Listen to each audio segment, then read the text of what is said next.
அந்நியாட்சியுடன் திண்டுக்கல் மேற்கு மாவட்டத்தில் தொப்பம்பட்டி ஒன்றிய துணை செயலாளர் மாறி தேமுதிக அதிமுக கூட்டி வைத்த பொழுது நம்மளை கழுத்தறுத்து அவர்கள் நமக்கான மரியாதையை கொடுக்கவில்லை. அதனால் இன்று அவர்களின் முடிவிலும் கேப்டன் ஆட்சியுடனும் இன்று திமுக கூட்டணியில் பயணி இருக்கின்றோம்.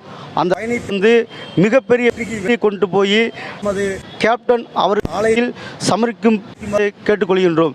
அதாவது திமுகவின் செயல்பாடும் அவர்களின் செயல்பாடும் ஒன்றாக இருக்கின்றன. அதனால் திமுக வளர்ச்சி பாதை தேமுதிகவின் வளர்ச்சி பாதை ஒன்றாக கொண்டு போவதற்கு நமது தேமுதிக அனைவரும் அனைத்து மாவட்டத்திலும் அதிமுகவை டெபாசிட் இலக்கு செய்வார்.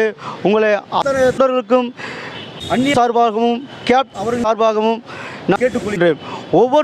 ஒவ்வொரு வேட்பாளருக்கும் கட்சி வேறுபாடு இல்லாமல் தேமுதிக தொண்டர்கள் உழைத்து அத்தொகுதியில் வெற்றி பெறச் செய்து அவர்களை முதலமைச்சராக்கி அந்நியார் அவர்களை சட்ட அனுபவித்து நம்ம சீரும் சிறமாக பயணித்துக் கொள்ளுமாறு தேமுதிக சார்பாகவும் திண்டுக்கல் சார்பாகவும் விரும்பிக் கொள்கின்றோம்.